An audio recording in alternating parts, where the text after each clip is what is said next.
I was just trying to get dinner going and I have something in the oven and I figured, okay, I can tell them what to do better if I'm here. Okay, Dr. White, no translation. I don't see an interpretation link at the bottom, so I'm assuming no. Okay. So with that, I will call this meeting to order. Mr. Wilcox, would you lead us in the Pledge of Allegiance? Yep. I pledge allegiance to the flag, United States of America, to the republic for which it stands, one nation, under God, indivisible, with liberty and justice for all. Thank you, Mr. Wilcox. We'll start with public participation. Dr. White and Dr. Joyner. And let me get the timer ready. Madam President, while they're getting ready, I'd just like to apologize for not being there in person tonight. I had COVID last week, and I don't want to take the chance of getting anyone sick or getting reinfected myself. I'm feeling a lot better now, and I want to try to beat this. So please accept my apologies for not being there tonight. That's totally understandable, Mr. Goldson. Thank you. Okay. Dr. Okay, I'm ready. To the speakers, you'll have 3 minutes to speak. When your time is up, I will call time and you should complete your sentence. Dr. White, do you have anything to add? No, we can begin with public comment. Ms. Leslie Blateau.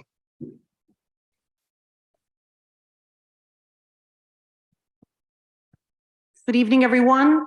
My name is Leslie Blateau. I'm a New Haven Public Schools teacher and parent and president of the New Haven Federation of Teachers. I'm here tonight to raise the issue of safety in our schools. And when we think about this idea of safety in our schools, we're thinking about it from a multi-pronged perspective. We're thinking about, of course, our facilities. We're thinking about the mental, physical, emotional health of all of our community members. We are thinking about making sure that people's needs are met. And of course, we're thinking about preventing a crisis. And it's for this reason that NHFT worked to advocate for crisis training for our members in case a worst case scenario does happen. And I'm here tonight with the spirit of collaboration and no fault problem solving, so that we can have ongoing training to meet our needs to ensure our schools are safe. There was a training on June 1st for high school educators, and unfortunately, many folks left that training feeling like they had more questions than answers and feeling like the training was not delivered in a trauma-informed way. And the reality is, classroom teachers and education professionals, we carry the stress and trauma of the crisis situations we experience and of what we learn about in the news. That's our reality. So we are committed to ensuring we respond to issues with a preventative approach, and we want to make sure we have the information and the skills necessary for potentially crisis situations. So we're here to ask for 4 things tonight. We're here to make sure that we can clarify and communicate district-wide and school-specific policies related to health and safety. We're here to ask the Board of Ed and the team to prioritize maintenance and repairs of our facilities throughout the district. We're here to call on the Board of Ed to invest in additional mental health and social emotional support for all members of our community. And lastly, we're here to call on the board to create and convene an NHPS Union Board of Ed Community Health and Safety Committee starting in July, so we can support ongoing collaboration and problem solving. This is never going to be solved with a one-off training. We know this as education professionals. One-off trainings don't work. We need ongoing commitment, communication, and collaboration on these crucial areas. We want our schools to be as safe as possible, and we believe this is possible. And I appreciate your time here tonight. Thank you. Thank you. If I have a few seconds, I'll let folks know we have a blood drive scheduled, changing topics, for Wednesday, June 21st at our Union Hall, 267 Chapel Street. The community is welcome to join. It's our second annual blood drive at the kickoff of the summer vacation, and we would love to have folks come. I reached out to Mr. Harmon to see if he could share that information later this week. Thank you so much.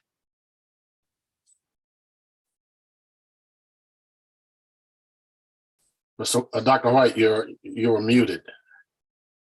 I couldn't hear you, Dr. White. Good evening. My name is Matt Chasen. I'm a teacher at Cooperative Arts and Humanities Magnet High School. It's a pleasure to be here to speak with all of you this evening.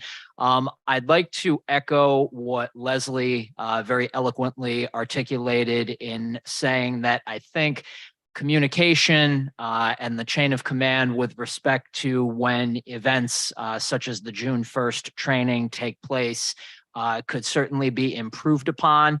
I think in situations like that, it's not one person or one side, it's got to be a group effort. As a teacher at Co-op, where, as many of you know, we had an incident that took place shortly before the June 1st training. I think communication is something that all of us in that building certainly would like to see more of. To have had an event of that magnitude and for us to have received a very short debriefing and then to immediately be just kind of filtered into this training felt very just disconnecting and very abrupt. And I think that when the health of our students, the health of our staff, the health of our community is at stake, it really needs to be a collaborative team effort where stakeholders from all respective groups are given an equal platform. I would really emphasize what Leslie mentioned about school-based training, because I think that all of our schools are unique. They all present different layouts. They all present unique challenges that are inherent within that building, but not necessarily district-wide. So I think that the intentions obviously were good with respect to keeping all of us safe and making sure that the protocol is current and up to date. But I do also think that before bringing that many educators together in one space, to at least have some kind of an idea of what the unique idiosyncrasies from one building to the next are, really would make the situation just that much more cohesive and would make everyone feel a lot more connected. I also think that the point regarding facilities with respect to securing doors, having the type of equipment that would be required to see through the new protocols that clearly are going to be implemented. I think that in order for us to be able to effectively execute those types of mandates, we obviously are going to need extensive training. I know that Chief Reddish spoke about that, which is great, because obviously follow through with that type of instruction is going to be necessary. I think it would certainly be necessary for students and definitely for staff as well, because in high pressure situations such as that, where you're responsible not only for your own life, but for the lives of others, knowing exactly what you're doing and having an idea of what the plan is. One thing that I walked away feeling was confusion, because I think that there were multiple points that were brought up about leaving students behind and about the ability to flee the building that seemed kind of contradictory. So clarification really would be greatly appreciated in conjunction with increased communication across the board. Thank you very much. Madam Chair, just so people will know, I actually start the timer when I hear the person speak, not when they're called. And when I say time, you have you should complete your sentence. Thank you. Dr. Joyner, we're working on getting our sound a little better in here. It went very low, but that concludes all the public speakers. Okay, thank you, Dr. White and Dr. Joyner. We'll move on to the approval of the board meeting minutes for our May 22nd meeting. Someone raised their hand. Madam President. I don't, Will you speak a little louder? I, Izzy Geller. Or is it the problem with the system? I don't see a raised hand. Under the attendees. Dr. White, do you see someone with a raised hand who wants to comment? Okay.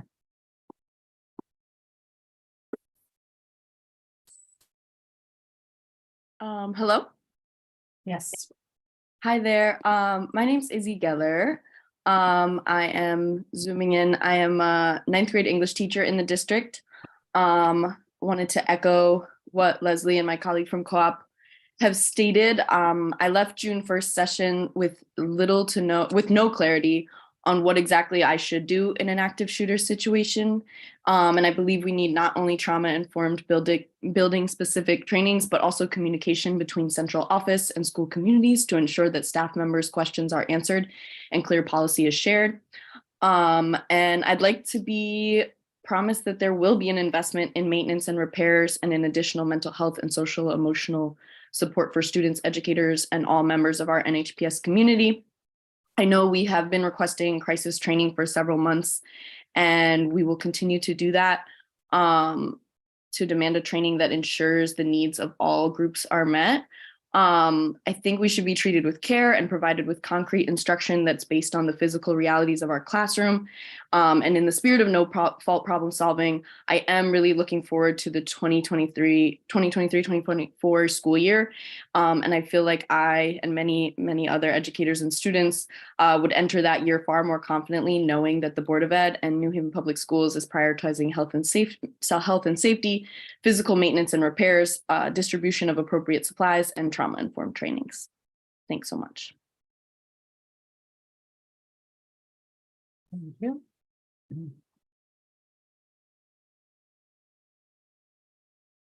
You're muted, Dr. White. I'm guessing you're saying that concludes our, Correct. That's what Dr. White said. okay, thank you. I'm reading lips now. I'm getting pretty good at this. Before we move on to the rest of the agenda, I just want to make a quick mention. One of our own New Haven Public School teachers, Magda Colon, was honored with the Life-Changing Teacher Award. And so I just want to congratulate her. Thank you. Thank you for all of your hard work. Okay. And we can move on now to the approval of the board meeting minutes for our May 22nd board meeting. Madam Chair, I move to approve the minutes of the May 22nd board meeting. Thank you, Dr. Joyner. Mr. Second. Wilcox. Second. Thank you, Mr. Wilcox. Any discussion? I only have just one quick thing. I had a question on item 7. Facilities Naming Committee. It says that the committee had decided to name the media center King Robinson. No, that's not true. That's not right. Okay, that's what I thought. I just. Yeah, wanted- Yeah, what I did is I mentioned that there are people out there who want to name it and that there's a process for doing that. And Tiffany Jackson is working on that. Okay, And I also mentioned that what's hanging out there is Dr. Lonnie Garris and also Mrs. Pappas.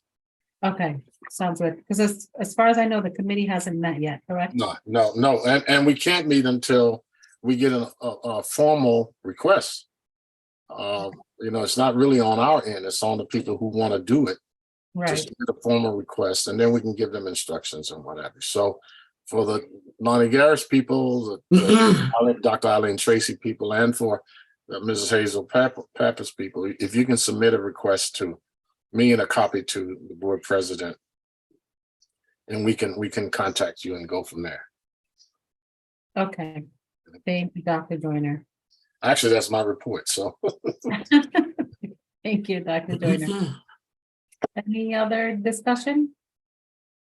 Okay, and so we'll vote to move to approve board meeting minutes for May 22nd with that correction. Mr. Wilcox, Yes. Dr. Joyner, yes, Dr. Benitez, Yes. Dr. Yarborough, Yes. Mr. Golton, Yes. Mayor Elicker, Yes. Students are not in, and I'm a yes as well, so that item carries. And we'll move forward to the personnel report. Dr. Tracy? Good evening, board, and thank you, Madam President. I have a very short list here today. She's very low, Can you hear me? barely. Can you hear me? I can hear you okay. I have my volume all the way up on my end, so maybe it's a volume issue on our end. I hear everybody else very clear. She was very low. Oh. Okay. So I have a very short list here. I asked for the approval of the action items for the personnel report dated June 12, 2023. Mr. Wilcox? Yes, thank you. I move that we approve the action items of the superintendent's personnel report. Madam Chair, I second the motion. Thank you, Mr. Wilcox. Dr. Joyner, any discussion?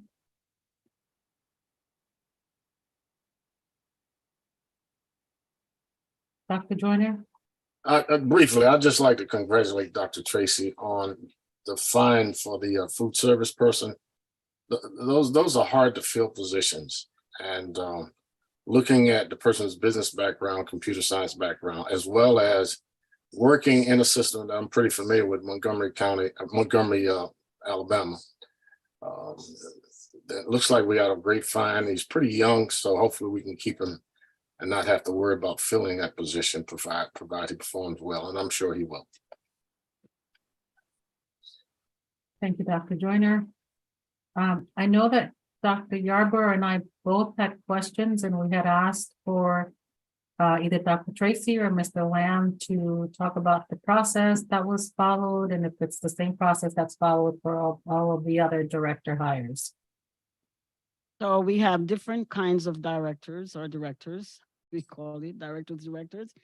We have those for the academic department, those for food service, transportation, and IT.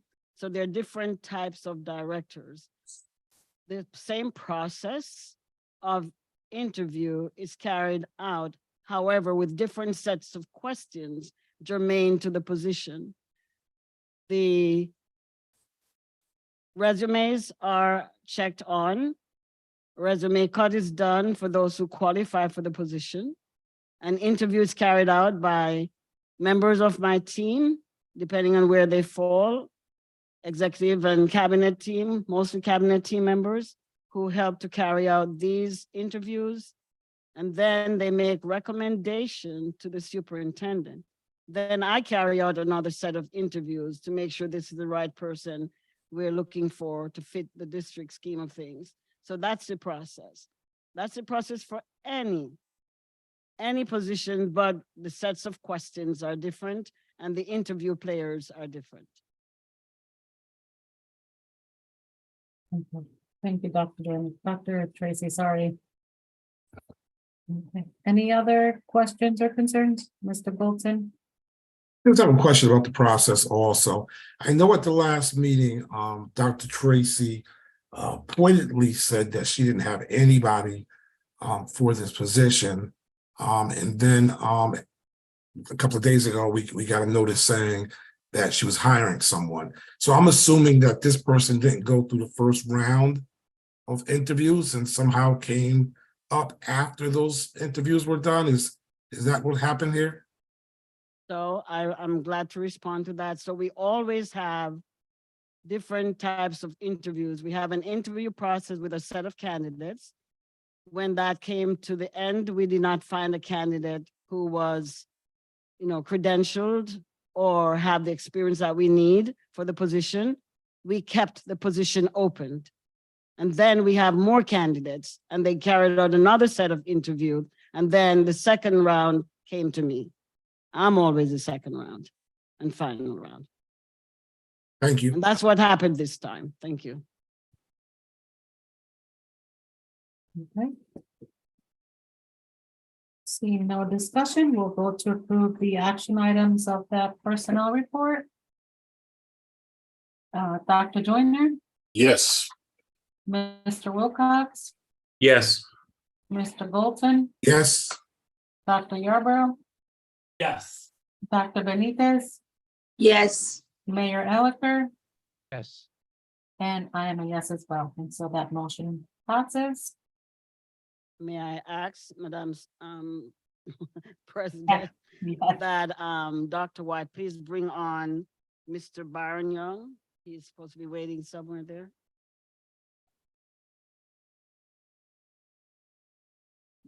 While he's coming on, Byron serves as Regional Operations Manager of Child Nutrition for IDA Public Schools, leading his team's efforts, strategic efforts, and oversight in the areas of school-based nutrition, staff, operations, procurement, compliance, training, and development, and has been involved in a lot of state reporting in the job that he had. We believe Mr.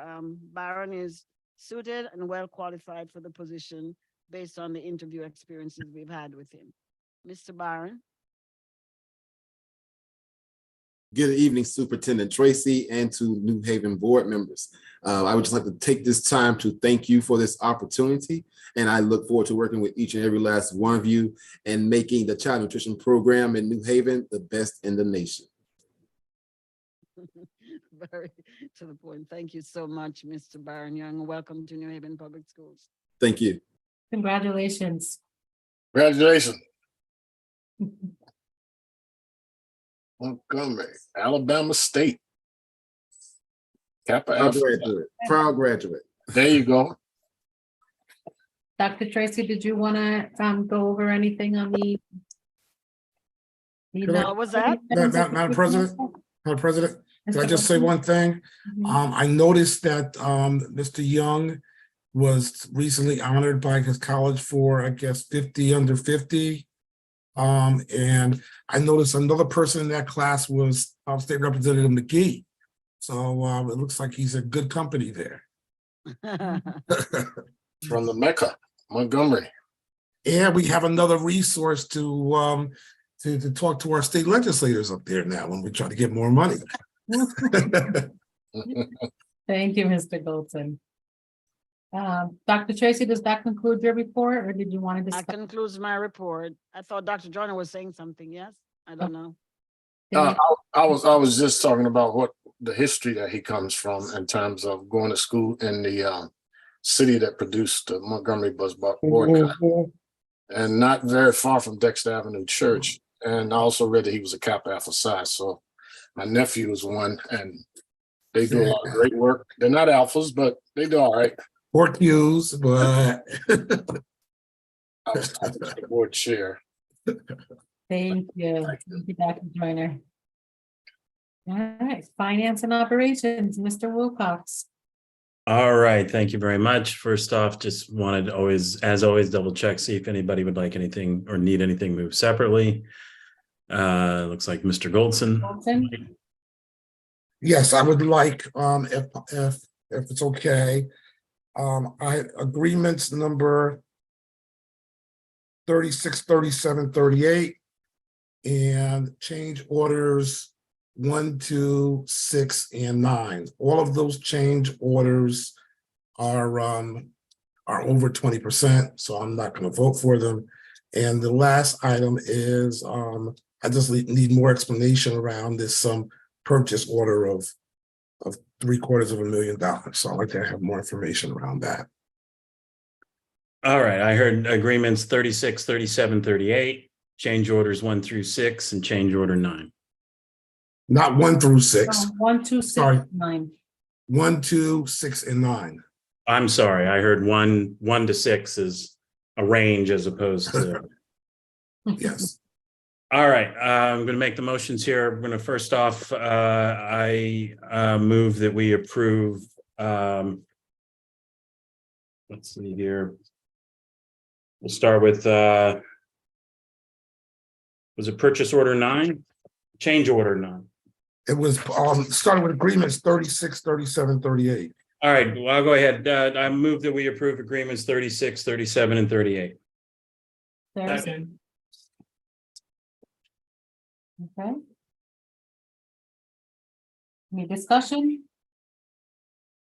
Yes, Madam President. Please let me preface my comments with an apology. Mr. Mr. Wilcox is continually asking us to get these questions to the committee as early as possible, so we don't have to deal with these issues here at the board meeting. I was in the hospital for a couple of days last week. That's number one. And number two, my daughter just returned from a year study abroad in Ireland, and she was leaving yesterday to go to California for 8 weeks for an internship. And I wanted to spend as much time with her over this weekend as I could. So I did not have a chance to review these items today. So Mr. Wilcox and the rest of the board members, please accept my apologies. Number 36, I don't understand why we have litigation in New York. I'd like to hear a little more about though that, and 37, 38. I'm going to vote against those items because I'm just hearing way too many complaints about maintenance in the school system. I got a call a month and a half ago about a sink that was running for 4 weeks constantly in one of our schools. It was just running. No one went in there and turned off the water. And this kind of stuff is happening all over the system. And I just can't support 37 and 38 without seeing more action around the repairs to our schools. But around 36, I just don't understand that one at all. So can we get an explanation that does not put us in a bad legal position around this? Madam Dr. President. Tracy has her hand up, Madam President. So Oh, this let's see. this item predates at least me. This was way from Richard Seeley High School, way back in those days when something occurred. Even the person for this is now deceased, but there's still some legal action. And it happens to be in New York, and this is still being pursued for what I can't give, the whole feel on this, but this is where this is coming from. And so, because it happened, whatever happened in our system during that time, they're pursuing some legal, what should I say, the legal avenue to this. I'll just add as further explanation, if I may, that it also is alleged incidents that took place in the 1980s, Yep. as I recall, and something that we've heard some reports on over the last year. Right, so just to further clarify, apparently there was a field trip from here to New York, and something occurred in New York that brought about this legal action. Okay. Without getting into too much. All right. Well, thank you for the explanation. I would have kind of sort of preferred to have voted for this if I had an explanation, which I do have. But since it was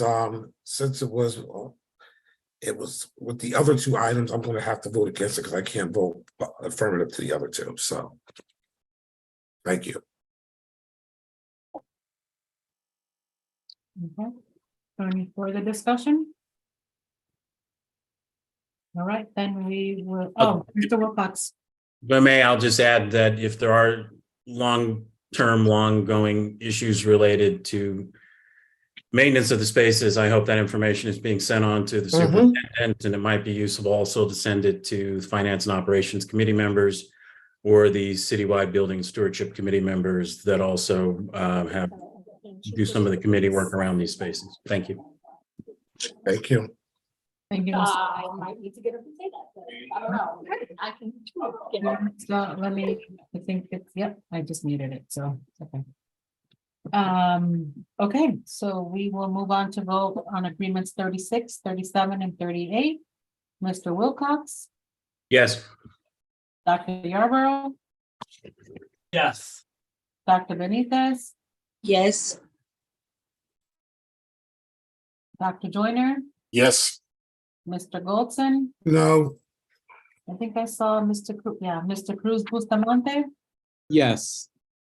Mayor Elicker, Yes. and I'm a yes as well, and so that motion passes. Next is, Next, if I recall correctly, would be change order number 1, change order number 2, and change order number 6. And 9. And change order number 9, I move we approve those items. For a second? Second, Thank you, Dr. Joyner. Any discussion, Mr. Golton? Thank you, Madam President. Just for the record, all of these change orders are over the 20% that we said was the threshold for making change orders. Number 2 is actually 66%. One of these items is for several $1,000s in new mops. Just uncomfortable with these, so I'm comfortable with no fund. Thank you, Madam President.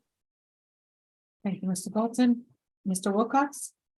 Yes, thank you. We did have a testimony related to these items. It was also, just as a reminder, the Board of Ed does not have any change order policy in terms of threshold amounts. The City of New Haven does. And the testimony provided to us is that the city's purchasing agent is aware of these items and has signed off on them. Okay, Mr. Wilcox, thank you, Mr. Wilcox. Any other discussion?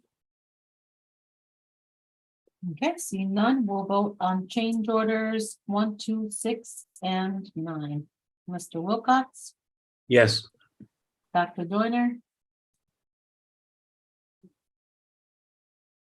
yes. Dr. Yarborough, Yes. okay, Dr. Benitez, Yes. Mr. Goldson, No. Mr. Cruz Bustamante, Yes. Mayor Elicker, Yes. and I'm a yes as well, and so those items pass. All right, finally, I'll just do the major motion here, and that is I move that we approve the 6 abstracts, remaining 35 agreements, 3 contracts, 7 change orders, and 1 purchase order as recommended by the Finance and Operations Committee. Second. Any discussion? Mr. Golton, Thank you, Madam President. I just need clarification. Agreements 30 and 32. I don't understand those. Are we doing 2 separate $80,000 contracts with Bertram and Moses? So that was item number 30 and number 32. That's The correct. question. Item 30 is for this fiscal year. It's the remaining special education related items for this fiscal year. Items 32 is a contract with Bertram and Moses for next fiscal year. So 30 is for this fiscal year and 32 is for next fiscal year? Yes, so if you look at the last end of number 30, it says it's the expenses for the remainder of the fiscal year. I guess to make it more clear, it's this particular fiscal year we are in, and Got it. 32 is for next fiscal year. Got it. They handle special education services as well as some general legal as needed, but Could you also give us a quick explanation of the purchase order and what that is? That's it. the purchase order is perhaps somebody can correct me if I'm wrong, but this is it's the iReady contract for iReady Classroom, which is with Curriculum Associates, which is one of our curriculum packages. I'm trying to remember what subject. I want to say math, but I might be. Could somebody correct me? I think it's reading, isn't it? Both. Both, okay. Where are the supervisors? Dr. It Wa- looks like Assistant Superintendent Red Hanning's heading to the podium. So, Thank you. yeah, this is to provide iReady Classroom district-wide. The iReady is a math program that we currently use for K-5. And so to continue, we need materials to continue with the programming. And so that's what that is about. Right? Keisha, you have more to say, Keisha? Good evening, everyone. The purchase order is for the digital online resources for the iReady program for grades 6, 7, and 8. If you can recall, we adopted iReady for grades 6, 7, and 8 this year after going through a pilot program. And so this allows us to have the digital online resources for our students and staff. Curriculum is really expensive, and so thank you to our federal funding to be able to purchase these items at this time. And that's why we earmarked our federal funds for textbooks and curriculum adoption, because normally if we would be doing this on the general fund, it will stretch us. So this is not K-5, it's 6, 7, and 8. This It is is- for grades 6, 7, and 8 alone. It is not math and English, it's just math. This is just math. If you go to the Okay. F&O documents, you'll see it broken down by school for the cost. Yeah, For that. yeah, okay. Thanks, Hannah. Any other comments? Okay, seeing no further discussion, we'll vote on the remaining F&O items. Mr. Wilcox, Yes. Dr. Yarborough, Yes. Mr. Goldson, Yes, Dr. Joyner, Yes. Dr. Benitez, Yes. Mr. Cruz Bustamante, Yes. Mayor Elicker, Yes. and I'm a yes as well, and so that item. carries. And we'll move on to the students' report. Mr. Cruz Bustamante. Yes, that's me.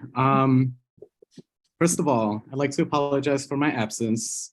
There's been a lot of student organizing work done. Thankfully, finals ended today in high school, so thank the Lord Jesus. Today, I'm not here to bother nobody yet, but I did want to give some great news. First of all, a big congratulations to John Carlos from Wilbur Cross High School for winning the Board of Education student representative race. I'm working closely with him, mentoring him. He's also part of the student organization that a couple of students and I founded. And very soon we'll have a kind of list of, excuse me, allergies. A list of improvements, a list of demands that we will bring forward to y'all and the board, and also with the superintendent for how we can improve student power institutions and how we can improve our school facilities. Related to that event, we'll be having a mass party assembly event on Saturday at 2:30 p.m. All high school students are invited. A lot of them are coming. But other than that, it's great to be back. Sorry again for my absence. And that's all I have for y'all today. Thank you. Thank you, Mr. Cruz Bustamante. Any questions or comments? Okay, seeing none, we'll move on to the teaching and learning report. Dr. Joyner. A pretty short report because Lynn is going to present the piece on literacy. I do want to encourage the board to see the connection between a safe and orderly school environment and teaching and learning. And that's not just what adults do, it's also what kids do. I'm a big proponent of trying to help kids understand the behaviors that result in success. And recently I've been doing a study of some of our graduates and tested what they perceive to be how they got to be successful in difficult circumstances and why so many of their friends did not succeed. And it really boils down to that acronym that I presented, which I will present again. ACTIVE. They paid attention. They attended school. They cooperated. They were task oriented. They were very intentional about their learning and their success plans. They were verbally responsive and they endured. And one of my kids from Jackie Robinson is the president of Connecticut Valley Hospital. Another one is the Attorney General for the state of Connecticut. And there are many, many more from Cross Hill House and the Old Lee and Korea and all of our schools. In fact, one of them is our board president. And I expect great things from Dave, so he's going to be one of them. Another one is Lisa Mack, who's a Hill House graduate, and Reverend Goldson, who's a Hill House grad as well. And so I think it says that we have a good system for people who will take advantage of it. We actually offer more in this system than any system in the state in terms of advanced placement, vocational training. We need to do more. Art education, music education. In fact, we have some Grammy Award winners that graduated from our system. So we need to talk about the good things that happen in our system, even as we try to help those kids in the bottom quartiles understand that you behave your way to success. You can't talk about it. You can't expect people to do everything for you. But you have a responsibility to take advantage of what's offered. You also have a responsibility to take care of the environment that you're in. Not tearing the place up and being disrespectful and what have you. So as time goes on, I hope I can get the board behind this whole message that it is the behavior of all of us in this system that, taken together in a symphony of cooperation and goodwill, that will give us the gains that we want, and that the first place to look for a helping hand is at the end of your own arm. That's how we got over, if you understand that old spiritual. So we're going to have to really, really, really rev up. Everybody has to do something. Everybody has to contribute. And as you make demands, you're also going to have to also carry out your responsibilities. That concludes my report. Thank you, Dr. Joyner. Questions or comments for Dr. Joyner? Okay, seeing none. Facilities naming, you mentioned that you did the report in the beginning, or did you want to say something? Well, actually, we have 3 people. Dr. Garrison has been on the docket for a long time. It appears that the person that was heading that has not communicated with me for months. And it's not something that the board is responsible for. The people that are bringing a person forward are responsible for bringing the information to the board and sitting down with me and in some cases others in the district to make it happen.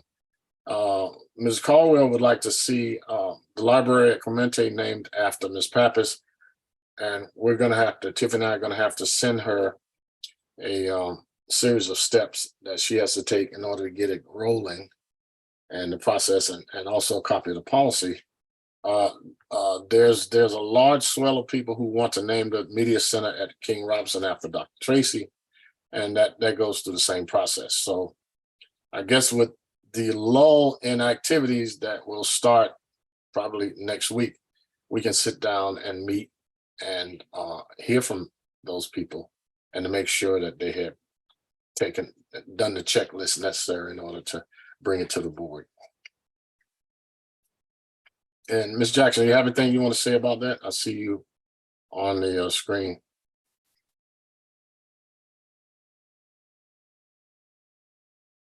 I guess not. She's still smiling, not moving, and not saying anything. So, What questions or comments for Dr. Joyner? Okay, seeing none, we will move on to the superintendent's report. Dr. Tracy. Thank you so much, President Rivera. I must say that New Haven Public Schools is a great place to work, and I say that to anyone. I brought on a number of folks that I've hired since I became interim and superintendent. Almost 73 of them, administrators, all administrators promoted, hired. And it was awesome to see the group of people and the legacy that's being left behind. It is not easy to find folks to work for us, especially in positions that it's difficult across the board to find. We're working on replacing teachers. As fast as we replace, we have more retiring or going out. So we continue that journey. We thought that a new contract would have made a difference, but apparently, folks relocate and do other things. And this is also happening nationwide. I just read something in Newsweek, in Edweek, around that. So we will stop the bleeding somewhere, I hope. We have a couple more hires that need to be made. I'm leaving that to the new superintendent. There's a director of early learning. That whole department is decimated in that there's no one there. After Pam leaves, there's no one. So I'm working with the new superintendent to facilitate an interview process to quickly find someone. We do have resumes that Lisa has shared with the new superintendent. And because it's an academic position and a director position in that field, she will be giving to us the names of individuals from that list that she would hope to be interviewed, using my team, of course, to do the interview. And then we hope that we'll have someone to present to the board shortly. If not, that will be left to her. My last day is the 26th, and I'll be doing Zoom then. It's my last day. And so New Haven Public Schools has a lot going for it. We know we have our challenges, and in a large system like ours, we will always have challenges. Show me a system without a challenge, and it's not a real system. Every system has its challenges, and we're trying as much as possible to get ahead of things and to mitigate many of the challenges we have. But I must say, we have invested, what, billions of dollars in new schools in New Haven or renovation or what have you. They have reached now their shelf life, I would call it. It's 20 years, 22, 23 years, some of them, and they need to be maintained. But there's no budget to maintain all of these things that need to happen in these buildings. The newest one is the one we're sitting in right now, and that's Obama School. But all the others have several years that they've been there being used and need to be maintained. So I would say to this board, as we move forward, we have to put in monies to keep up maintenance in these buildings, or they're gonna fall apart in no time. So not my wheelhouse to find money. I'm sitting beside the mayor right now, he's smiling. We have to find monies, Mayor, to make sure that our schools are maintained for our staff and students and families together.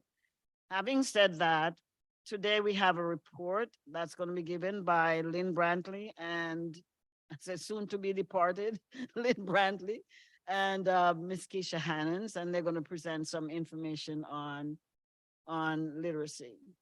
Dr. Tracy, please don't say soon to be departed. I know, you made me Not nervous. even of the morbid Just one. say that she will be moving on to her They retirement. transition into something else. Right, Mr. in fact, Brantley.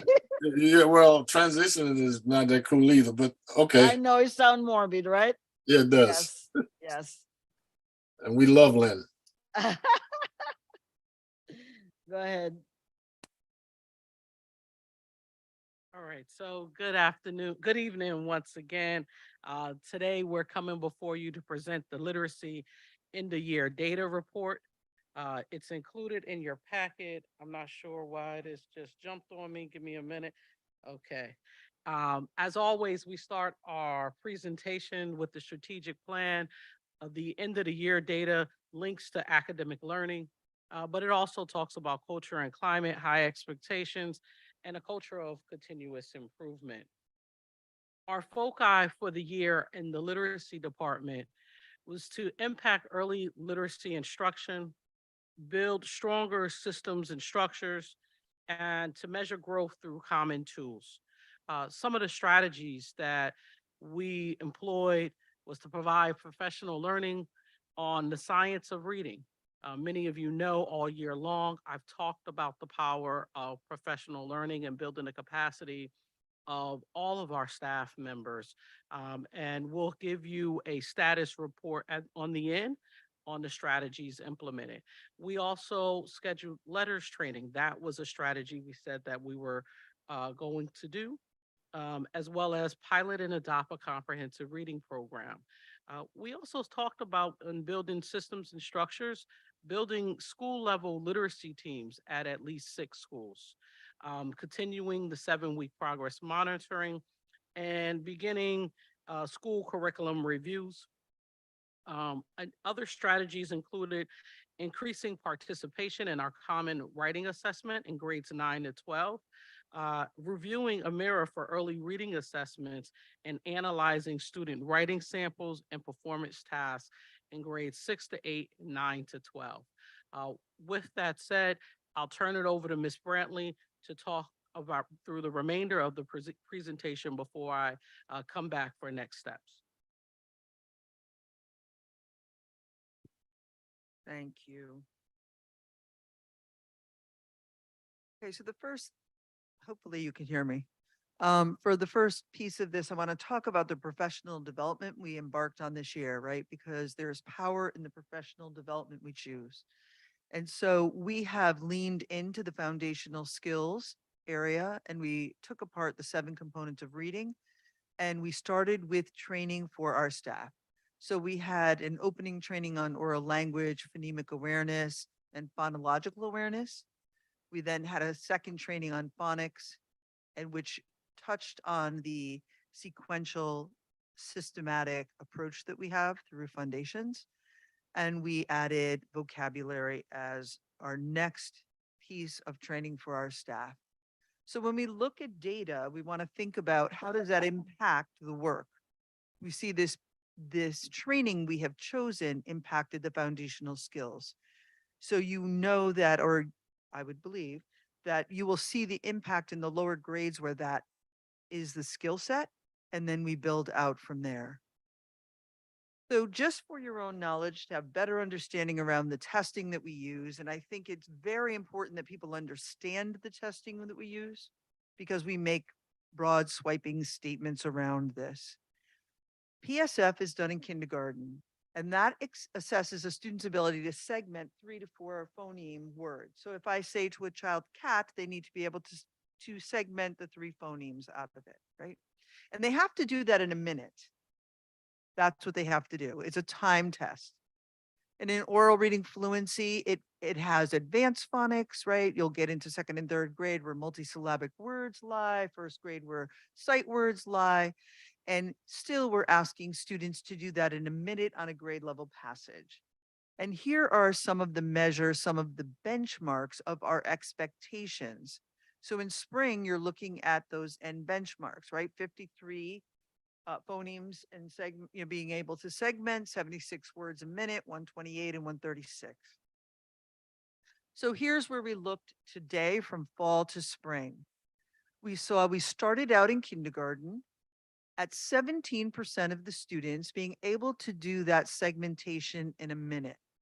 And now we're at 40. Oral reading fluency, we were at 28 and we are now at 39. You know, you're always, as a person looking at data and tracking, you're trying to move the marker 10% at least. And in those 2 grades we have. In 2nd grade and 3rd grade, we see a lessening of the growth, but we went from 32 to 36 and 34 to 35. And we know the jumps from fall to spring in those grades are large. And we know the skill sets are dependent on the trajectory of the lessons within classrooms, right? You cannot read a 3rd grade passage if you're still working on 2nd grade skill set. So we're looking at that. We know, and of course, you know, we've obviously adopted a comprehensive program that will not replace foundation. So every school, every teacher knows these outcomes. And we have built and put forward the training for next year to continue to strengthen this. Now we look at subgroup data, which we always should, right? We have multilingual learners. We see a same kind of 10% jump in K, and in 1st grade, a little bit less. And the 2nd and 3rd is following the trend of the district. And then students with disability, we see a large jump in K. And then we have some looks at 1st and 2nd and 3rd around the outcomes. And the last grouping is if you're non-ML, non-SPED, where do the students lie? And you'll see there's about a 30% jump in the K, a little over 15% in 1st, and still that narrowing in 2nd and 3rd.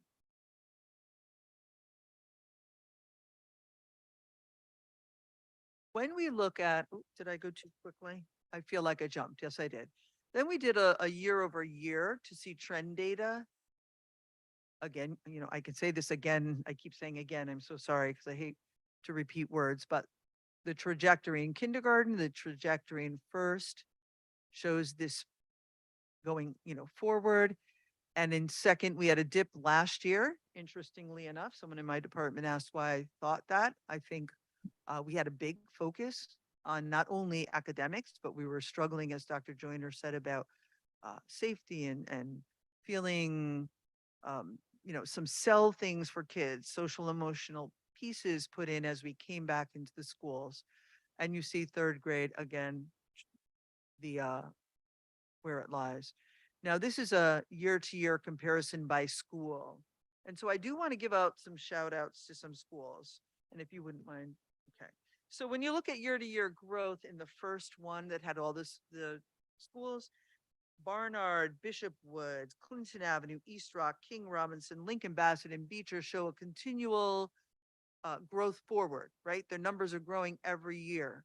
And when we look at data, at least in my department, we know that's not the same students. We are looking at our work as in training skills and training teachers and training adult actions, that movement should be happening because you will get better at your craft and you will move children no matter who's in front of you. If you only look at 2-year on that, you will see Hill Central, Davis, and Martinez. Now, for this slide, you'll see that Morrow, Sheridan, Obama, Ross Woodward, and Truman have that trajectory, and Nathan Hale only for the 2-year 21, 22, 23. First grade, and I know you all have the slide deck, so you've probably reviewed it. Barnard, Brennan, Edgewood, Fairhaven, and Lincoln Bassett again show their year-to-year growth for 3 years, and 2 years Troop, Jepson, Bishop Woods, Celentano, Clinton Avenue, and Daniels. On the next page of that first grade, we see Morrow Sheridan is the one that continues the trajectory up year after year. And Ross Woodward, Nathan Hale, and Truman have the last year to this year jump. Grade 2, year over year. Now this is where, grade 2, you see where those scores start to stay a little more stagnant. So we're looking at the work, continue to look at the work and the skill set that kids need. We see Celentano and Davis have that trajectory, and the 2-year growth areas are Barnard, Bishop Woods, Clemente, Brennan, Conti, Davis, Edgewood, Fairhaven, Hill Central, John Martinez, and Lincoln Bassett. And on the second page for second grade, you see Obama, Ross Woodward, Worthington Hooker, Wexler with that trajectory, and Morrow Sheridan with the 2. So you're hearing certain schools will have that growth, that year to year to year in every grade, and some are bouncing, in and out of those. The third grade is always interesting to look at for many ways because we have multiple data points for them. We will see Troop, Benjamin Jepson and King Robinson on this, and 2-year growth for Bishop Woods, Celentano, Clinton, Davis, Edgewood, Fairhaven, Fame, and Martinez. And on the last page of the third grade, you'll see Truman and Wexler with their 3-year trajectory, and Ross Woodward with their 2. So that's a lot in terms of just the lower grades. Now, when we go into 3rd through 8th, we're looking at a reading inventory, and I want to bring us back to what a reading inventory is. It's a computer-based close reading assessment that assesses readability and text complexity and provides lexile and growth goals. Both of those things are hugely important that translate to other tests like SBA. So your growth goal, no matter who you are, when you come in and where you start, you receive a growth goal, and then the proficiency rates are set. So at this moment in time, we see a movement in 3rd grade that is slight from 19 to 21. 4th grade stayed the same. 5th grade, 24 to 36. And I don't need to read them all. I know you can see them. The other trend I can tell you from watching this data for many, many years, at least 8 years I've been in the literacy department as a supervisor, is we have data that shows the longer students stay with us, the better they will get in terms of proficiency. But I'd like to go to the next slide. So, I'm sorry. That is the actual grid to show you text complexity bands. The growth goals, why this is important, right? is that we've looked, well, first of all, let me go back to the proficiency. We've looked at proficiency bands for a few years. And we knew if we could move children into proficient or advanced, we had the stats behind where they were going to fall in SBA. And so from that work, we knew that 89% of kids in the advanced category of Alexile testing would lie in 3 and 4 in SBA. And if you were proficient, about 60% of you would lie in 3 and 4. So Dr. Tracy remembers this, Keisha remembers this as a principal. At that time, we talked about growth goals and said that's the focus that students and teachers need to have. We need to move children to their growth goal to ensure the trajectory. And if you continue to do that, inevitably it'll translate into being able to deal with other testing, right? So we have always said 75% of students in a school, we would hope would reach their growth goal. We have had a slowing down of that. And today, this is where we look at where the students who have met in the spring, their growth goals as a district. You will see on the next. If I can just Yes. interject. If I can just interject a little on the growth goals and why they're so important. We petition along with other districts from urban districts around growth goals for SBA. Because the growth goal is set for a student at the beginning of an academic year. So whatever you test in the fall, there's a projection of where you should be by the end of the school year. All right. So I come in the fall, I'm at a certain level. Well, by the end of spring, I should be able to max out my growth. Now, of course, I can do more, but at the minimum, I should be able to improve by X number of points. And each student's growth goal is different because each student comes in at a different level. And so when you're looking at the growth goals for the reading inventory, what you see before you, if I take, for example, grade 6, which is the green, that tells me that 60% of the students across the district achieve their growth goal by the end of the year.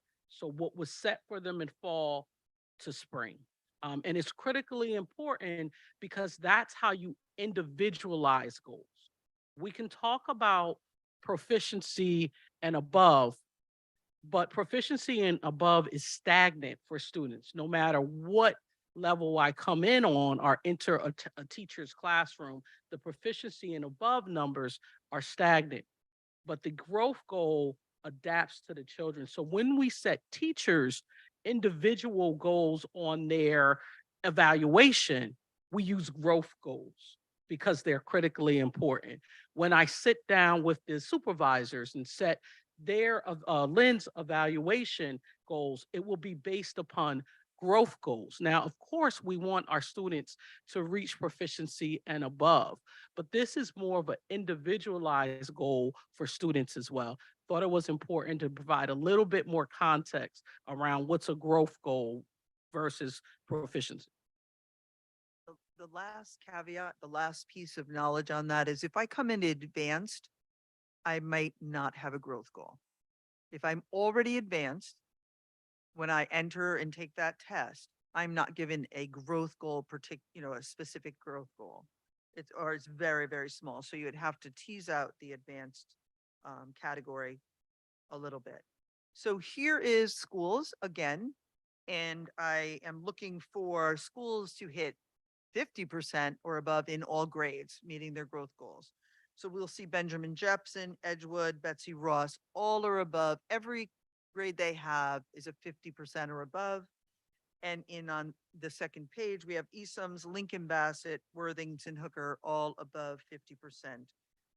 Esoms almost made all grades above 75. Closest became.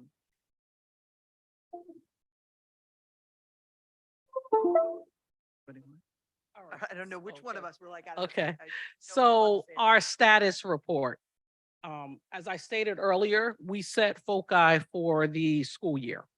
And you can see based upon the status report, what we were able to complete And you can see we completed most of our strategies for the year. In order to turn the literacy scores around into a positive that we would be comfortable with in New Haven Public Schools with all kids reading by grade 3, this is a multi-year process. It is not going to happen overnight. And we see this is occurring now at this time as we were able to implement our strategies based upon our literacy action plan that we set at the start of the year. You will see some things are still in progress. That means they're ongoing. They're ongoing. And some of these other items, such as the professional learning focus, although we provided PD to our staff, meaning our teachers and our administrators, we will continue to provide PD, and some of the PD will be on topics already presented because you do not master a particular instructional strategy with a one-shot PD. And so you'll see us spiraling in concepts over time. As we look at next steps, I think it's important for everyone to know we've already started the transition process. Both of our new literacy supervisors have met with the literacy team. They've met with Lynn and sat down, one to review data, but also to look at our action plan and what we have in place. And I can't say thank you to Ms. Brantley enough for putting forth with the team a 3-year action plan. And so you can see we've already adopted a comprehensive reading program, and now it's time for us to implement the program. Provide ongoing PD, I mentioned that. Complete the 7 components of reading for our staff. We need to, what you don't see before you are the common writing assessment scores for grades 9 to 12. And that is because the testing window just ended on Friday. So we still need to analyze those scores across our high schools. We will be convening curriculum writing teams. So although we have a new reading program, you also need a curriculum for teachers to follow a scope and sequence. And so we'll be convening curriculum writing teams over the summer as well, establishing district and school-based level literacy leadership teams. Why is this important? This is critically important because as we continue our focus on literacy, our literacy leadership teams in our schools will conduct observations real time of what is occurring in the actual classroom. And then we'll sit as a team and debrief and provide feedback to teachers, but also think about how can we improve instruction and what are our PD needs as well. So with that said, I'll give the last word to Ms. Brantley. Thank you for your dedication of service and commitment to New Haven Public Schools over the last 7 years.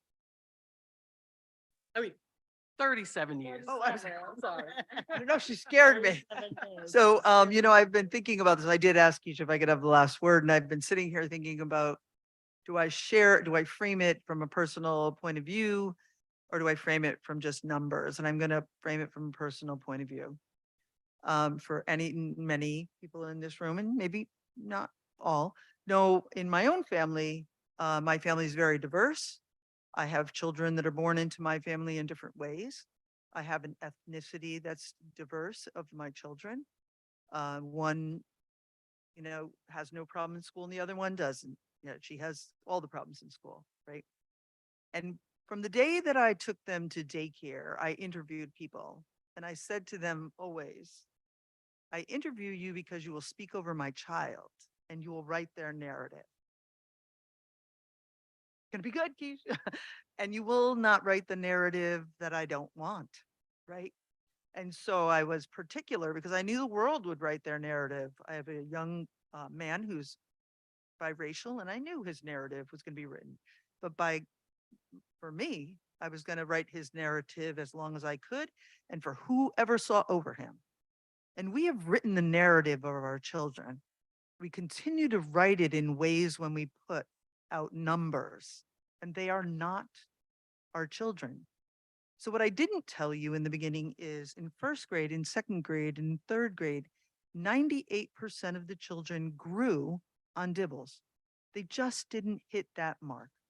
So wouldn't it be nice tomorrow for all of us, because New Haven Public School children for 37 years have been my life. as much as my children, long before them. Wouldn't it be nice tomorrow to hear in the schoolyard, in the papers, in the conversations you have, that 98% of our students grew? We know the work. The adults know the work. The teachers know the work, right? And certainly Ms. Hannons knows the work. Thank you. And she's setting up PD and she's working with the team. We know the work, but please have the narrative above our children to be positive. Let us write their narrative in a positive way. Thanks. Oh, Dr.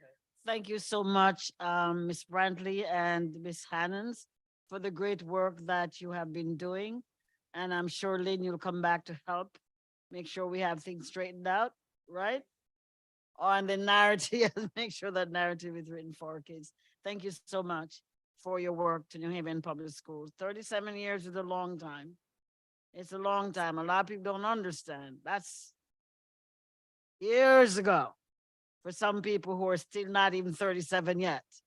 And so to give that amount of time to public education, for me, it speaks volume as to who you are and your dedication to students and their education. Thank you so much. Appreciate you. Then my pleasure, believe me. Thank you. So the next, there is a packet. Oh, darn, I'm sorry. Let's allow a little bit of time for some questions. Dr. Joyner and then Mr. Golton. I think Mr. Golson was first. Go ahead, Mr. Golton. Dr. Joyner was first. Oh, I was? Okay. I Yes. would have thought, but I first of all, I wanna commend Lynn for her service. I had a first row seat to her work at Lincoln Bassett when she brought all her kids to high levels of reading as a teacher, and actually was a demonstration teacher for a program we developed at the Child Study Center called Essentials of Literacy. Her children are biracial. I know her husband, and I don't believe in biraciality. I think just one race, the human race, but at least they're bicolored, different shades and what have you. And she really is a master teacher, and more importantly, a master for a human being. She's ahead of her time, or either everybody else is behind. I don't know which one it is, but in terms of her attitude about other human beings and her openness and relentless commitment to these kids, she's special. And we're gonna miss you, and we hope that you will still drop by occasionally and do what you can to help us, because we need all hands on deck in order to deal with this problem. I'd also like to apologize for not mentioning Viviana and Linda as graduates and living examples of the efficacy of our school system. Linda has risen to the heights of director of our fiscal activities, and Viviana is an outstanding central office educator. And they both graduated from, I think they both graduated from Cross. I know Linda did. One of the things that I think we have to be constantly aware of, Abby and I talk about this all the time. We can't afford to use socioeconomic status as an excuse, but we have to construct a system that's founded on the principles of liberation pedagogy. We have to convince these kids that they're worth everything that we give them, but we also have to convince them that they can't afford for one day to feel sorry for their plight, because the energy that you use in feeling sorry and complaining is best spent in achieving and showing folk that you're not who they think you are. And so we were able to do that at different times in this district. We did it in the late 60s when Dr. Comer brought the school development program to Brookside at Catherine Brennan and at Martin Luther King. And by expanding the program across the country, we did it in a lot of poor schools across the country. But at the high school level is where the greatest challenge is. And we did it at Hill House 2 years in a row And you'd be surprised to know that in 1974 and 1975, the freshman class, the lowest achieving freshman class coming into Hill House, led the nation in reading and math scores for 2 consecutive years. Actually, there were 2 cohorts of classes. And the first cohort, one of the kids ended up being president of the senior class, Carlton Vaughn, the late Carlton Vaughn. In the second cohort, some of those kids ended up being police officers, teachers, and so on and so forth. The reason they did that is because we had a liberation pedagogy mindset. And that is, we recognize that children who are descended from colonized people have a special challenge. Even though this country offers lots of opportunities, they have a special challenge. And even when they do achieve, they may not always be seen in the same light as other people. A good example, a person can come over this country in 3 generations, they can tell us how this country should be. My family has been in this country since the late 1700s. That's real. You could be a PhD in genetics from Yale University and looked at very differently if you're stopped at night, or that's real. And so we shouldn't try to hide that stuff from these kids, but we should tell them that their ancestors did not die for them to act like fools, to sound like fools, to tear up a place that was designed to educate you. And that was the attitude we had at Hill House with those kids in that cluster program. They had high attendance, high levels of respect for each other and their teachers, high levels of cooperation, high effort, and high levels of independent reading. In fact, one of the most articulate kids in this community is Scott Marks. He was in that class. If you don't think he's articulate, invite him to come speak to you. And he's also a national union leader. And so the volume of work they did is critically important. And I'd be willing to bet that every person in this meeting that came from a disadvantaged background worked extra hard, because you have to work twice as hard to go half as far. And so we have to look at kids that are both English language learners and poor, which is a double jeopardy, or English language learners, poor and gay, or some other marker that other parts of the world don't recognize as human beings. And this place is the best place on the planet for people like that. But we've got to get our kids to work harder and be more respectful, and to take some responsibility for the environment that they go to school in. We have beautification committees. We have talent shows, fashion shows, all kinds of things to get these kids to understand that everybody can do something well. And so I'm hoping that as this year comes up, that we will constantly help parents and students understand that the best revenge is in doing well. And you can't do well if you don't show up. You can't do well if you show up and you show out. You can't do well if you're not willing to assign yourself. We have public libraries, and the late Jeffrey Frazier is responsible for me mandating that every student in Jackie Robinson Middle School while I was there had to read 2 books of choice monthly. And I read, and they could be any book they wanted to read, but they had to read. So they have to make that effort. And we got to, the whole board has to push that message. And the mayor will push that message. We've had that conversation. And our new superintendent is a living example, because based on the odds, she's not supposed to be there. Based on the odds, you're not supposed to be here, Keisha. Abby, you're not supposed to be here. Yesenia, you're not supposed to be here. Linda, you're not supposed to be here. No one in this frame. And so if these kids are going to excel, they're going to have to do what we did. There's no other way. If you're lazy, you're not going to make it. If you're angry and disrespectful, you're not going to make it. If you're sloppy, you're not going to make it. And so I'm hoping that I can use the rest of my life, and I hope I got another 20 years, that'll take me to 96, to try to keep preaching that message, but more importantly, to practice it. So I will stop there. And Lynn, thank you so much. We love you dearly, and we could not pay you enough for the hard work you do. And you can't pay this board enough because you don't pay them anything for the work that they put into trying to improve this community. Thanks. Thank you, Dr. Joyner. Mr. Bolton? Thank you, Madam President. First, I'd like to thank Ms. Brantley for her years of service to the school system. It's important for us to have those kind of people who are here, who gather knowledge over many years and use it to better the system.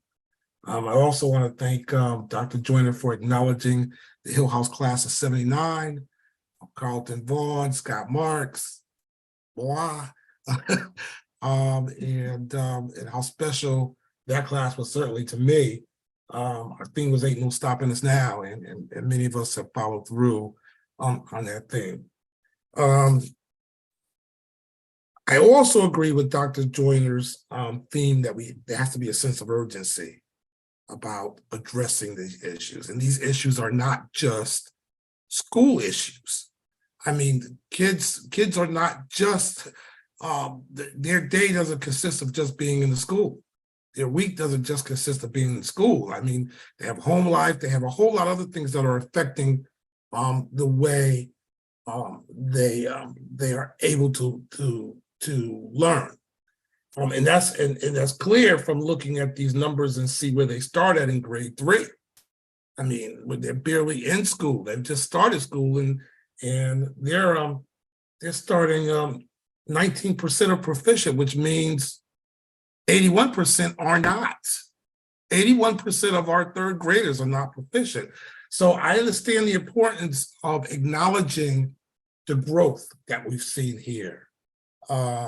Obviously, any growth is good growth.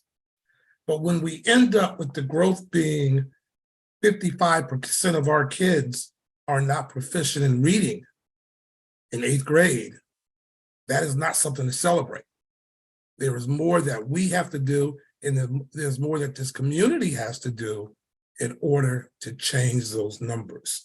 And certainly, as a school board, we have to be in front of that. And we have to be truthful about it. You know, I mean, Dr. Joyner says all the time, and I agree with him, you know, these kids that are coming to school and not respecting the school environment are a problem. And they're not just a problem for themselves, but they're a problem for everyone else in that school, including their fellow students and their teachers. And we have to find a way to deal with that. You know, I mentioned at the last board meeting, a teacher who was harassed so bad one day in school that she had to take a week off just to recover from that, harassed by students. That should not be happening in our schools. Kids smoking weed in our schools should not be happening. And my understanding from talking to security is there's almost nothing we could do about it. There's almost nothing we could do about it, or at least that's the position we have right now, that we have to start enforcing discipline in our schools. Kids they should be coming to school to smoke weed. They should be coming to school to learn. And if they don't want to learn, if they want to smoke weed, then they should do that somewhere else. They shouldn't do it in the school where it affects other people. So I hope that we as a board take a moment to acknowledge the small gains that we've made here, but also take a moment to acknowledge where we are and should be. And we are not close to being where we should be. And it concerns me. You know, I've been on this board now for 7.5 years, and I am so frustrated with the fact that we haven't been able to make a real dent in academic achievement. And a matter of fact, looks like we've gone backwards. And that's frustrating to me, because I know none of us want to see that. We just haven't figured out how to get to where we got to get, because we're not willing to have those tough conversations. I mean, one of the reasons why I respected Dr. Dow so much, because Dr. Dow was willing to have those tough conversations. He was like, if you as a parent are not going to come to school during orientation for your student, then your student's not going to be in the school. We have to start to do those kind of things to make sure that that the students and the parents in the community respects the school environment and works together to improve the environment so that our kids can start learning how to read and write, not learning how to roll a joint. Thank you for the positive numbers.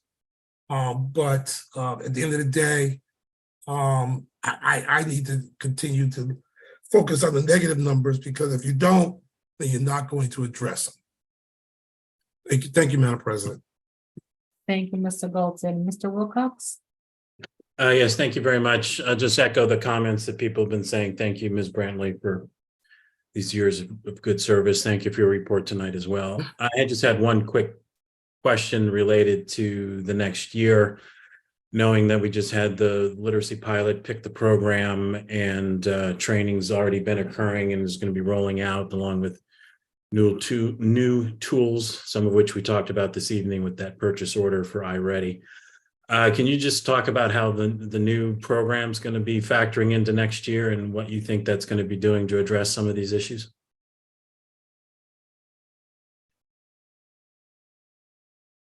Great question for us. So the new program, what we learned from the pilot was that the new program, can you hear me? Can you hear? It is a little difficult to hear you. I have to turn the volume all the way up. When I hit on Maybe you should put the mic closer to your mouth, maybe. testing, That's better. but I have an echo. It's an echo. Testing. Can you hear me now? Yes. Okay. So what we learned from the pilot was that the HMH curriculum was more rigorous, more relevant to our students. So that's number one. Our teachers immediately noted the level of work. We dedicated a day to review student work during the pilot, and we brought in all the teachers from all 12 schools. And the most powerful moment, there was a teacher from Barnard sitting next to a teacher from Hooker. And the Barnard teacher said, wow, I can't believe I'm looking at the same work from my students at Barnard that we have from students at Hooker. And the same outcome, right, or output in the work was the same from our students. And if you look at the data points, you won't see the same results from a Barnard and Hooker. But it is for us that we aspire to close that equity gap by the level of rigor being equalized across all of our classrooms. And we expect for focus on oral language. I want to go back to the tests that we showed you. Those were timed exams that our students are engaged in the DIBELS. It doesn't mean that they can't master the language and complete the task. They just didn't complete it in 1 minute. If I'm a multilingual learner, many multilingual learner students will tell you, hey, I can get through it, but it takes me a little longer for processing. And so as we talk about the outcomes on assessments, we have to keep in mind of those nuances that we know exist for our students. And so that's critically important. So we do expect the new curriculum to positively impact the outcomes for our students, but it will take time. And I want to underscore that the urgency is there. We're looking at the results, and we see the positive gains that you see, but we know we need to do more. Our goal, all students reading by grade 3. on grade level. And so we have a ways to go there. I'm glad Mr. Golson pointed out, the positive in our eighth graders as they're exiting eighth grade. Last year when they exited, only 30, I mean, that was the exit, 36% was proficient. By this year, 45%. There are another 55% that we have to wrap our arms around. And when they enter into high school, what are the ninth grade bridge programs looking like over the summertime to engage those students? And then what does the ninth grade experience look like for students? So you have a complimentary packet presentation that was given to you tonight on career pathways.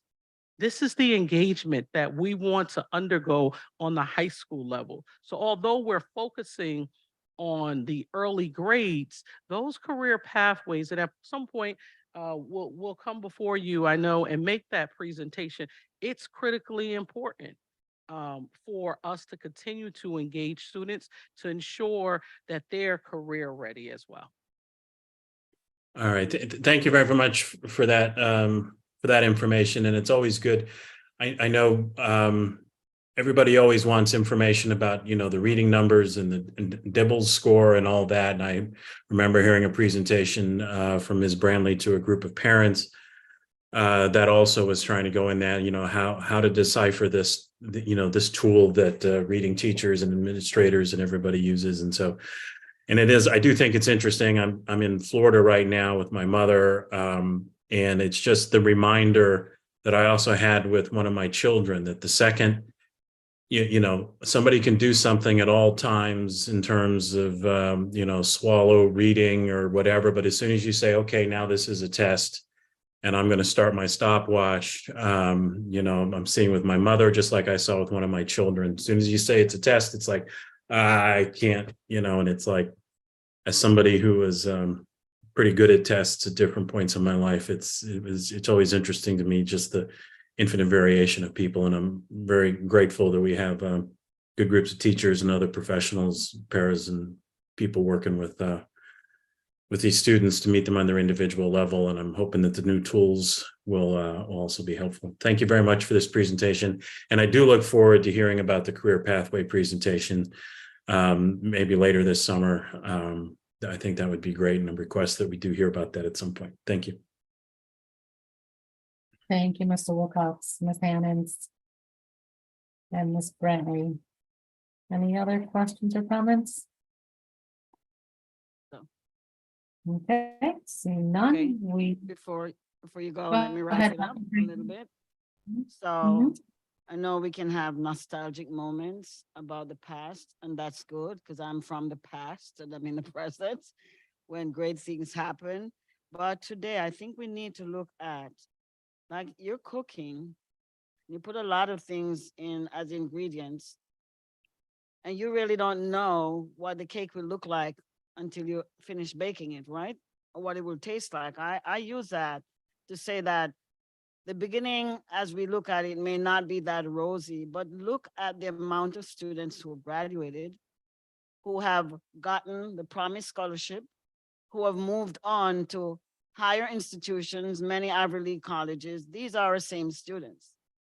And as they brought out to us that when we look at the students who started with us, and that's the data they're trying to address right now, started with us in pre-K, through kindergarten, through up the level, you're going to see a different picture. Remember, New Haven is a transient school district, and kids are coming in at different points. Refugees coming in, they're coming at different points of the year.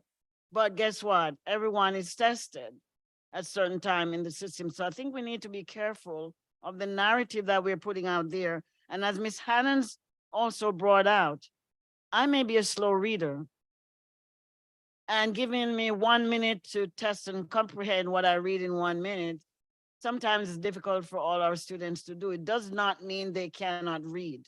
So what is reading? Reading is not calling words. Reading is comprehension. And so the bottom line, we just went through the SOAR master reading class for science of reading. And that's what they keep pushing home to us, what reading is really about. And so we have to be careful of the narrative we're putting out there. My husband, who has 2 doctorates today and how many masters behind his name, could not read anything even up to age 12 until, oops, something clicked.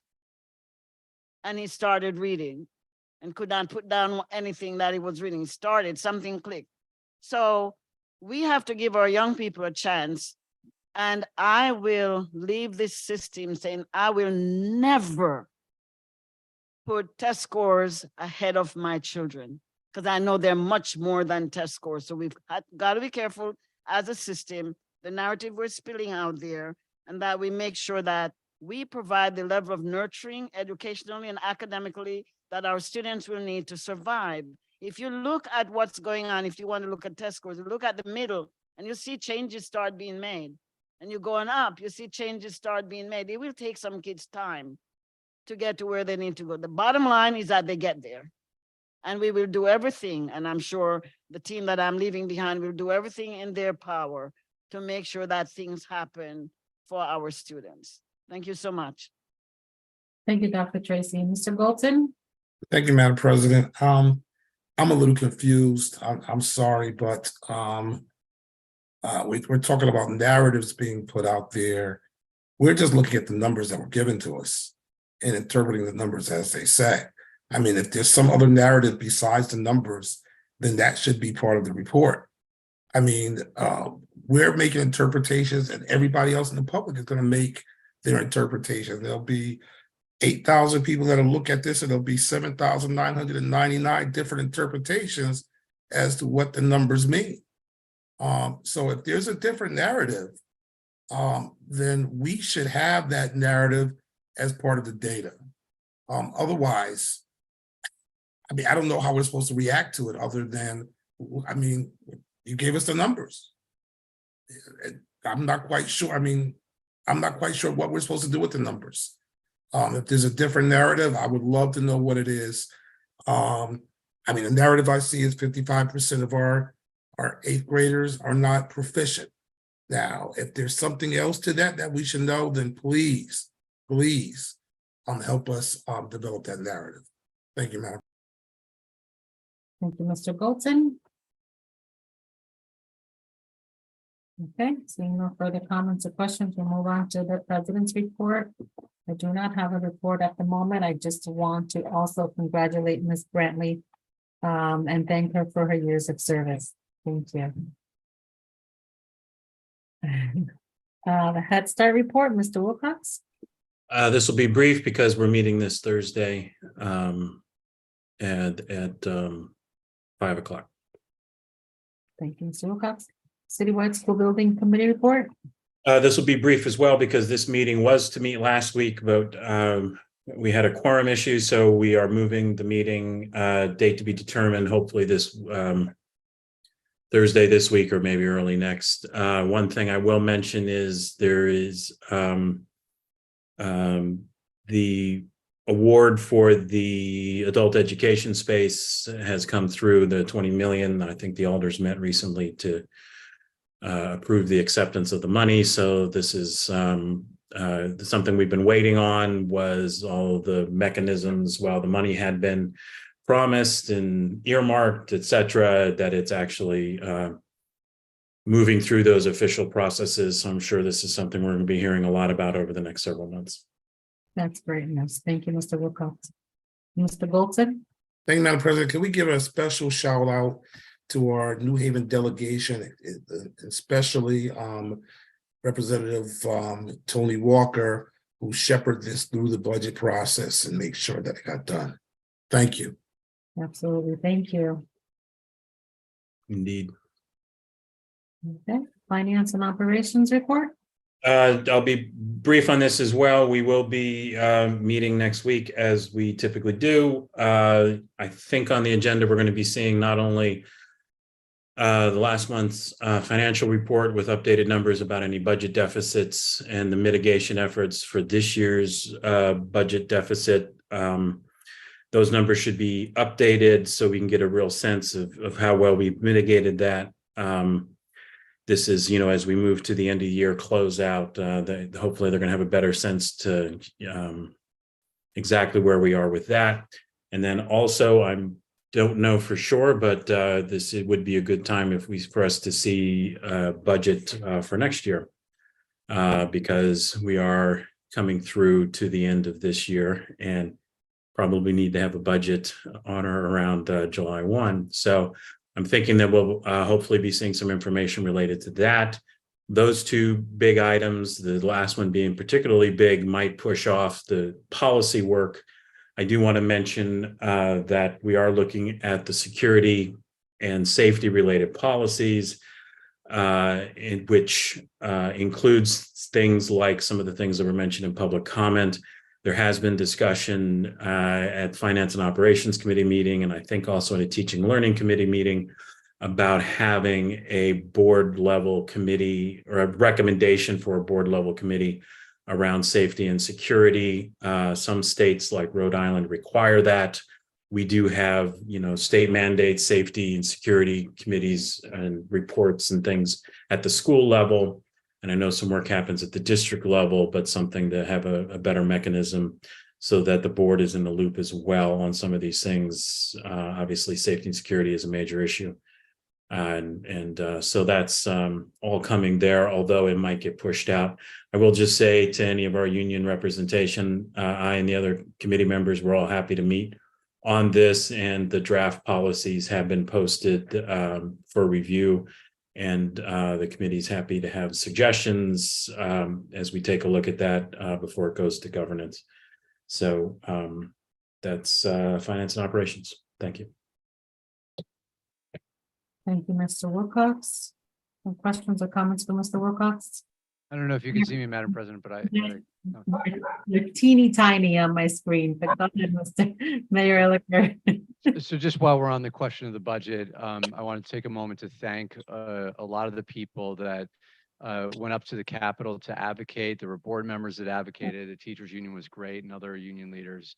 And we were able to see the state put a meaningful increase into the educational cost share dollars that the city was counting on. It wasn't as much as we were expecting, but it still was a bump up. And I also want to thank the Board of Alders that approved an $8 million increase to the Board of Education. I know that is not as much as the board had asked, but is a very, very significant increase, especially when you compare it to years past. Given the state funding that's coming in, that $8 million should be in a good place, and the budget from the city has already passed. So just want to thank everyone for being a part of that. Thank you, Mayor. Governance report, Dr. Benitez. Yes, good evening, everybody, and congratulations to Miss Lynn Brandley. I believe that 37 years are remarkable. I did 32 and a little bit somewhere else, and it was exhausting. So I always admire my colleagues who stay all the way to 37. So congratulations, and looking forward to seeing you for coffee at 10 o'clock instead of after work. So that'd be great. And I just wanted to let everybody know, apologize for my absences. My uncle finally did pass away, and we had a memorial and needed to coordinate a lot of people coming from all over the United States to the island. And finally, we were able to get everybody here last Saturday and Sunday. And this week, everybody else is going back to the States, including me. And so thanks for the support and the understanding that I needed that time with my family. Also wanted to say that our last meeting was canceled. We have a meeting in 2 weeks that will take place because my life is much more organized now. We will continue to work on the policy series 3,000, 5,000, and 6,000. As you heard, our colleagues are also working on the ones that are of these ones, the ones that are assigned to them. Additionally, I want to remind everybody that we continue to work on posting and formatting policies in such a way that they are clearer on our website. So I encourage everybody to take a look at the ones that have been already posted and see if that's a better, an easier way to understand policy that we pass and approve. And we hope that we continue to make this easier, because these policies are not for paper. They are for people to understand them, learn what they mean, try to figure out how they impact our lives in schools. So please do take time to look at them and try to figure out with your school teams what that means in your buildings, with your school community. And I mean with parents, students, teachers, even those people who come part-time need to understand policy. So thank you very much. Have a good evening. Thank you, you too. Any questions or comments for Dr. Benitez? Okay, food service task group report, Dr. Yarborough. Yes, thank you. And first, Ms. Brantley, I just want to thank you for your years of service. Thank you for your leadership and literacy. I am not one of those ones that Dr. Joyner mentioned that is under 37, but I'm close enough to respect your work and leadership and all those who have served. So just thank you very much for modeling for me and for others. The food service task group will meet this week, and I look forward to working with the food service task group and hearing about the summer meal planning. I'll continue to work on sustainability efforts and as well welcoming eventually Mr. Young to the role of food service director. And that's my report. Thank you, President Rivera. Thank you, Dr. Yarborough. Questions or comments? So moved. Oh. We need one more minute, Mr. Wilcox. Just really briefly, Dr. Yarborough mentioned the summer meals kickoff. I was privileged to be able to attend a press conference on Friday that had information about it was the kickoff for the summer meals program, which is going to start, I think, on the 26th. It was a great time. A lot of the community partners were present. There's going to be more than 65 locations in New Haven where meals will happen. There's multiple locations in Hamden, and Representative Rosa DeLauro was there, and who's been tireless in her efforts to create bipartisan support for that crazy idea of feeding children. So we have also have these things. The information and link should hit the district website if it's not there already. And then also people can dial 211 and find out any place in Connecticut that's going to have a summer meals program nearest to them. But I just want to thank huge amounts of work that goes into this. Our community partners at like United Way of Greater New Haven, Witnesses to Hunger, and of course our not departing, our retiring and moving on to more fun stuff. Gail Shari, who is done at the end of this month. So our new person is going to have big shoes to fill, and I just want to thank everybody and pay attention to where those meals are. Thanks. Thank you, Mr. Wilcox. Mr. Golson? Thank you, Madam President. I want to remind the board, I was scheduled to be at the Hill House graduation tomorrow.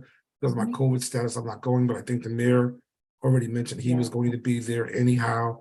I want to congratulate all of our graduates this year and their families.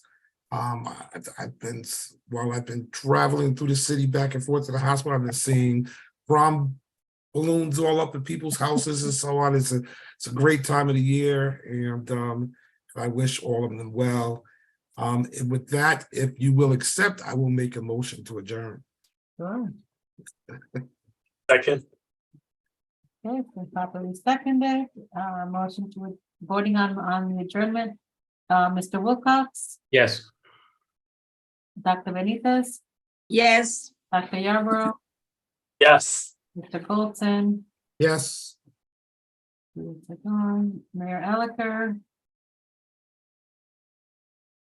Mayor Elicker, Yes. and I'm a yes as well. Good night, everyone. Night.